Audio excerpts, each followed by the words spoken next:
Hi, everybody. Again, Melissa. I've been with the Alzheimer's Association for 13 years and have been a licensed clinical social worker for 19, 20 years now. So chances are when I get to the end of my presentation, if you have a question, I've heard it before. So please feel free to ask. So we're going to be going over a presentation today called Healthy Living for Your Brain and Body. What we've learned over the past decade, 10 to 15 years, has to do with the fact that the lifestyle modifications we make now can really help reduce our risk of developing dementia later, and we want to age as best as we can, and who doesn't want to do that? So let's go over briefly a little bit of this information. First, we want to start off with what impacts our health, what do we have control over, and what do we not have control over? So certainly, let's look at genes and family history. So we're all born, of course we're all born with certain genes and from certain people. So we cannot change the genes that we're born with.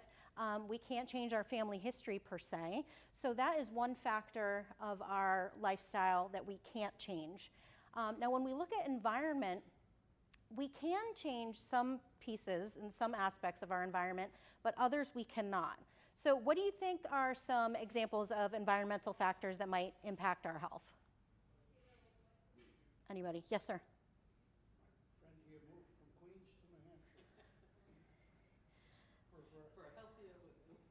Healthier living. So air quality, moving from a huge city, moving from, New York City. Yeah. Yep, absolutely.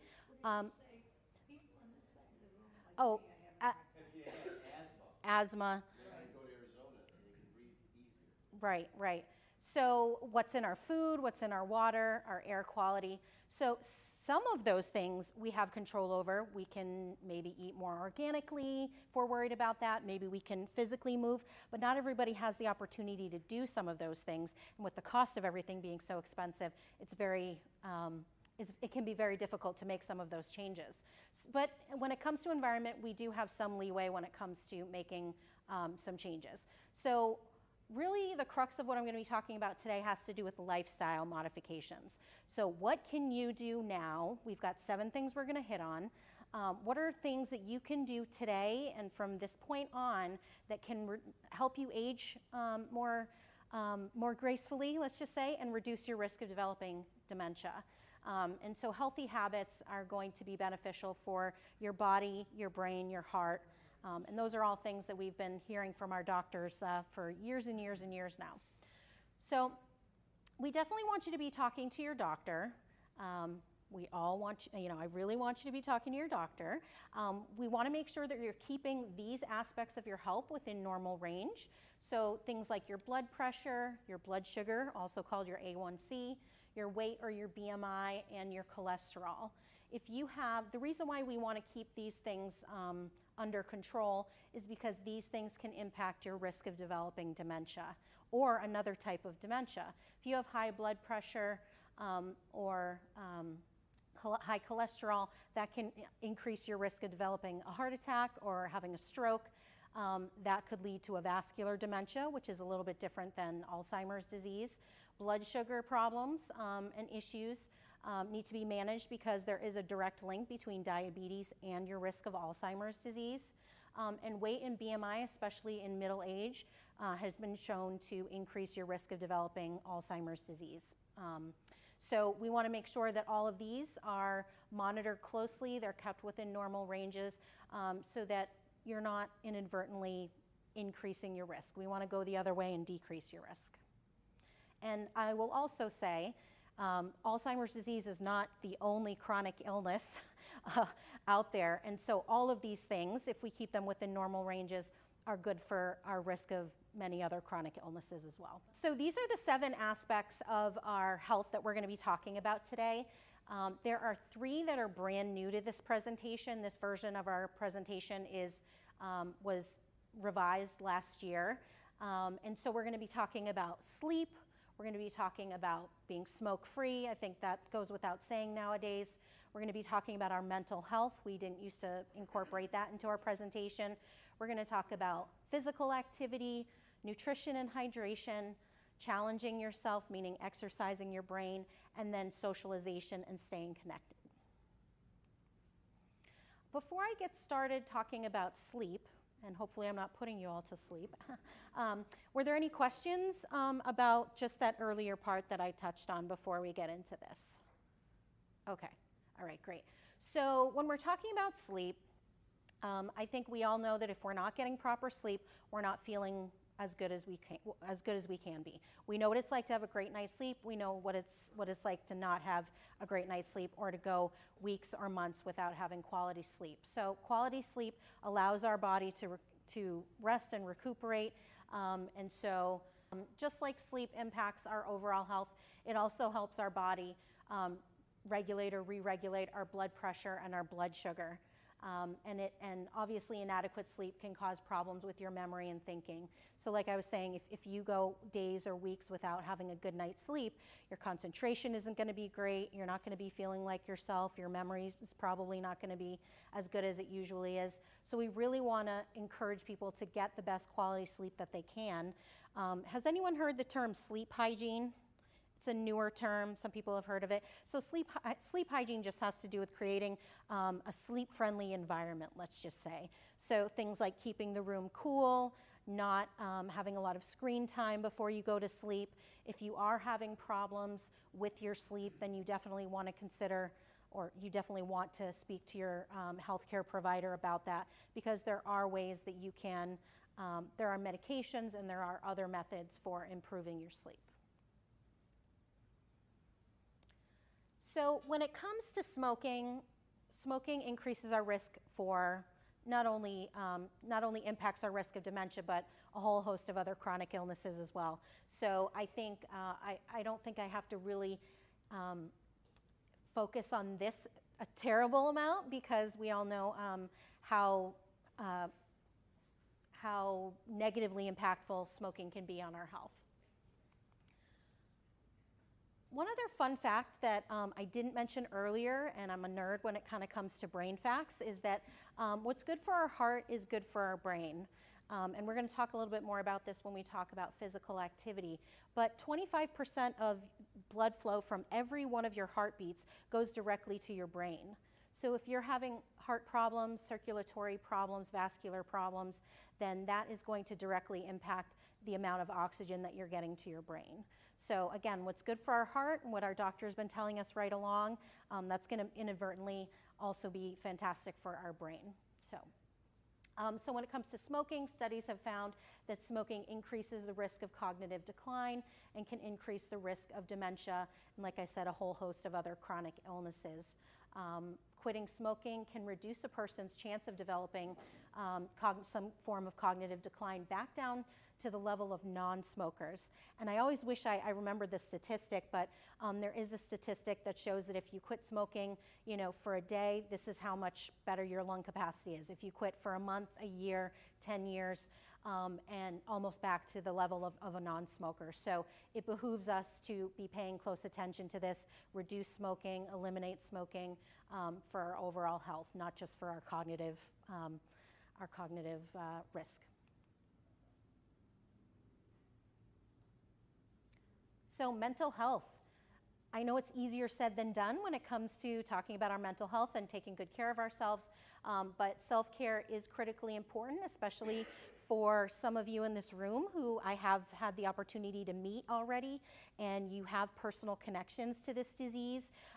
Being a caregiver is an incredibly taxing job, physically, financially, emotionally, spiritually, and so it's really important that we take our mental health into consideration when we're thinking about our overall health. So we want to pay attention to our stress level. Stress can increase inflammation in the body. Too much inflammation is no es bueno, not good. We want to try to reduce that whenever possible.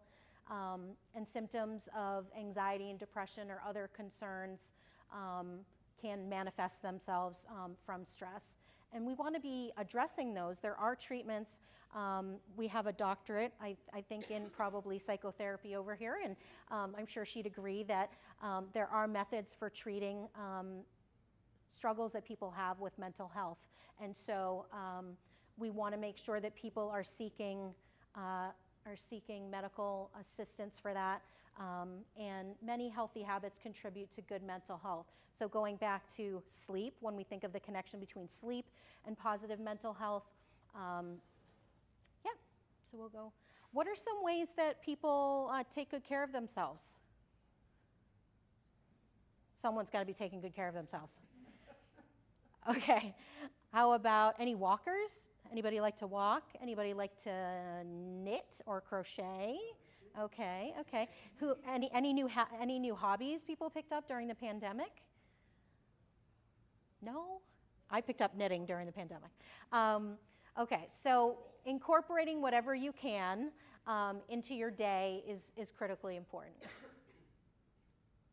So hopefully this will prompt you. You can say, oh, well, that Melissa woman told me to do some more self-care, so we're going to go socialize down at the Puritan and, have a good time. Okay, what I want to say about movement, this aspect of your overall health is the number one most significant way that you can reduce your risk of developing dementia. So above anything else I'm going to touch on, exercise is the number one most significant.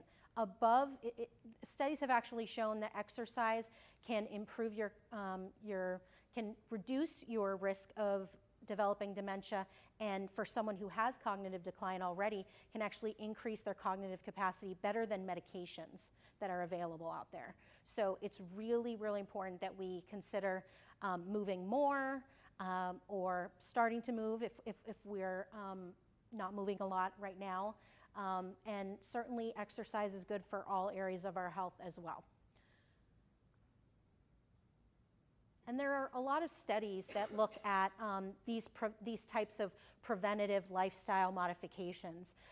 There are plenty of European studies, there are international studies, there are studies here in the United States that are looking at these, and they've all shown incredible promise in terms of what we can do now to, again, reduce our risk of developing dementia later on in life. So consistent cardiovascular activity, that's where it's at.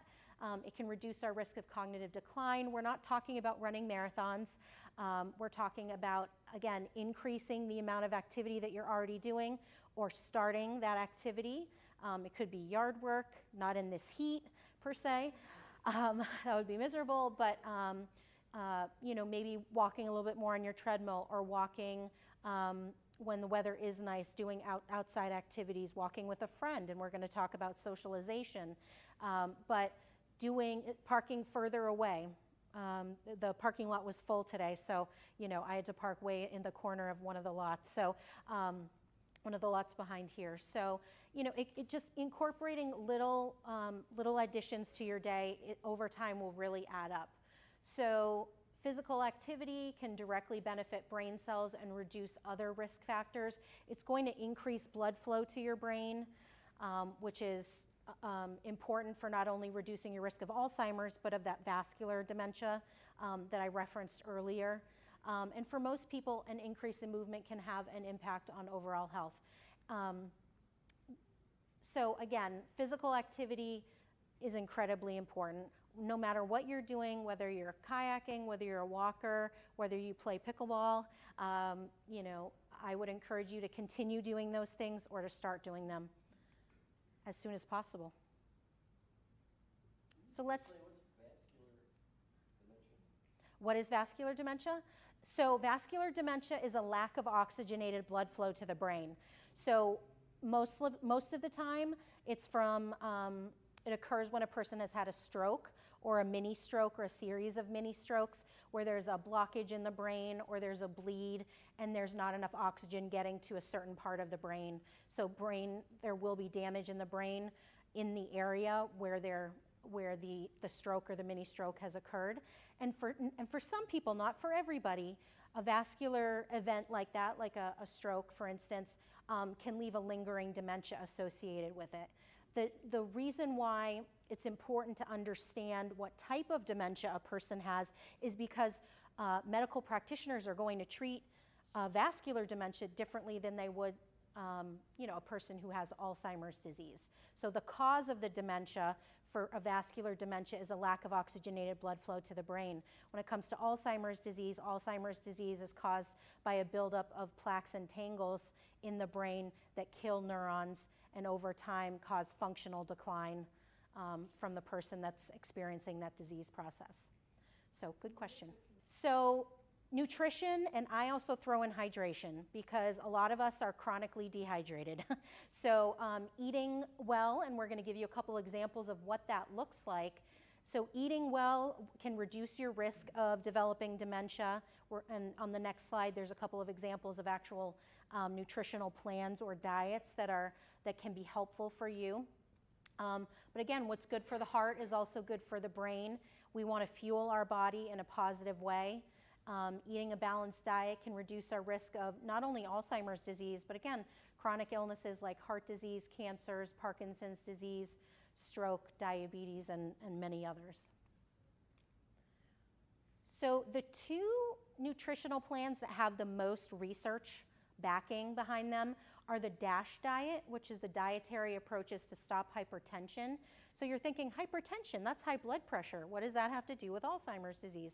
Well, they were actually studying high blood pressure with this particular diet, and they also found subsequently, just as part of that study, that it was reducing cognitive decline and in individuals who are participating in the study.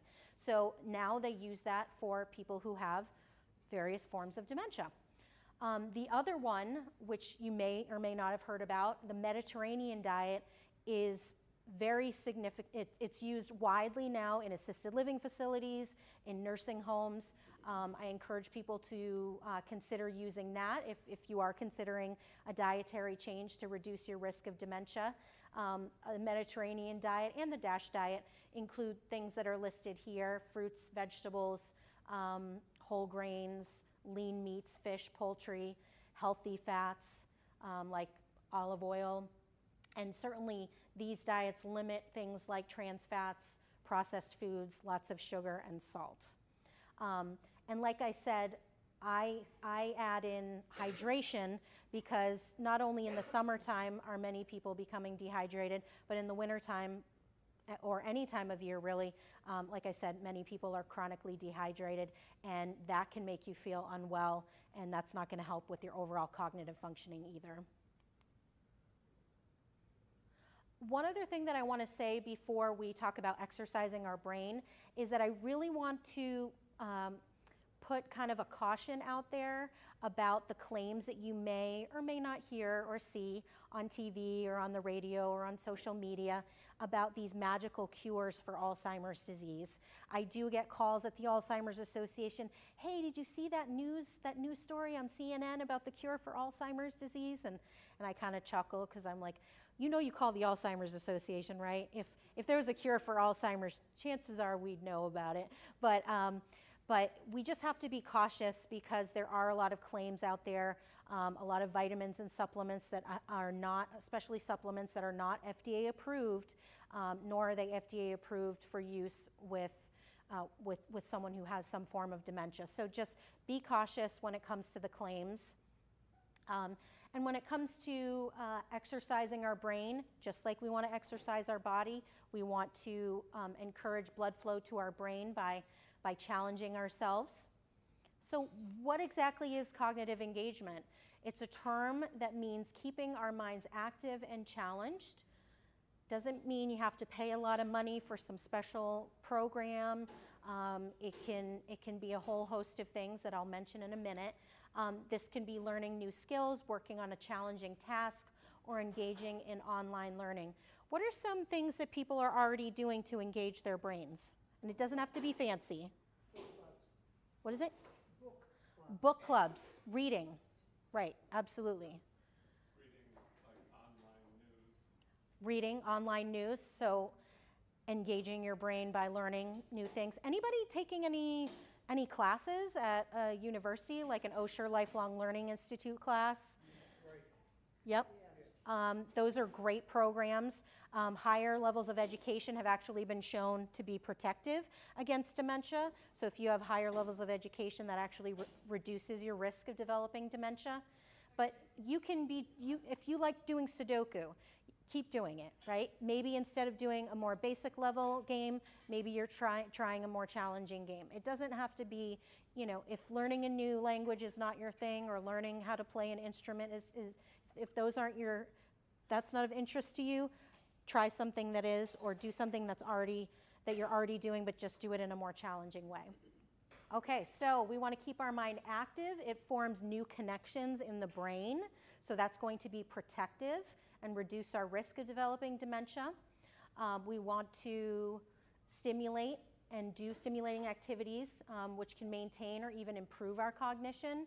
And engaging in formal education, like I said, can be protective and can reduce our risk of developing dementia. We call that cognitive reserve.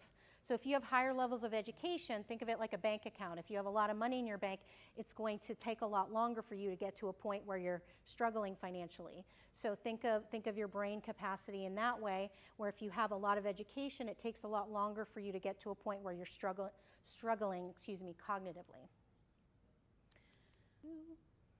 So when it comes to staying connected and socialization, the biggest thing that I want to share is that socialization and engaging with other people helps you live longer with less disability. And who doesn't want that? Can I add something to that? Yes, sir. Hearing loss. Hearing loss can impact your cognitive functioning. Learn about this.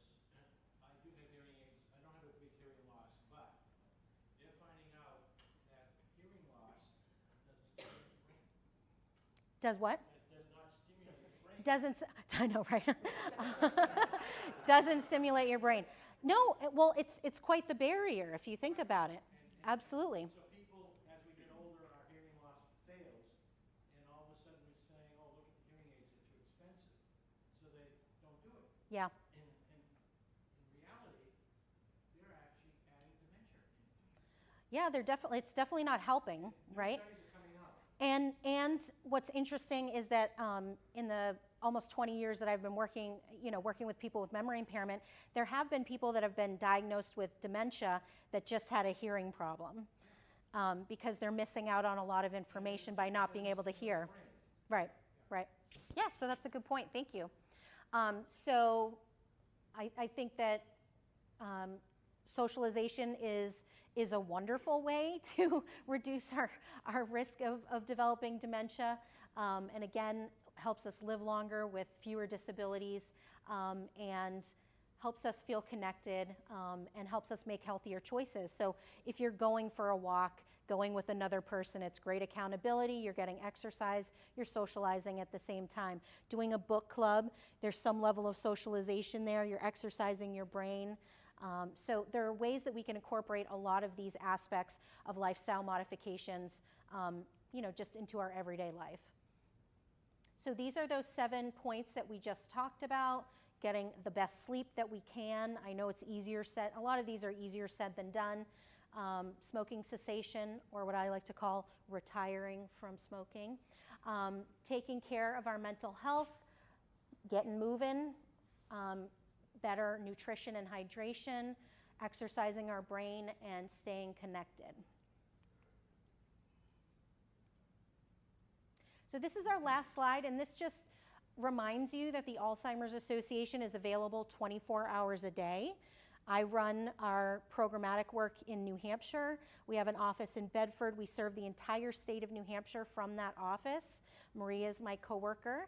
And so together we run all of the education and the outreach that we do, but also our revenue-driven events, which some of you I've heard and talked to, and you already participate in some of our events, so thank you so much for that.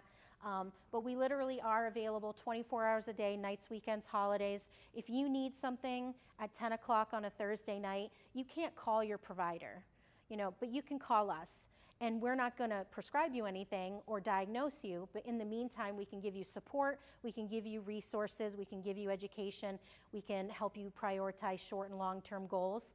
And so we can be a wonderful addition to anything else in terms of services or supports that you're already getting. So this is our toll-free number, our website, and Community Resource Finder is sort of, and we don't use the yellow pages anymore, but if we did, it would be the yellow pages for everything dementia related. So, so these are some more resources.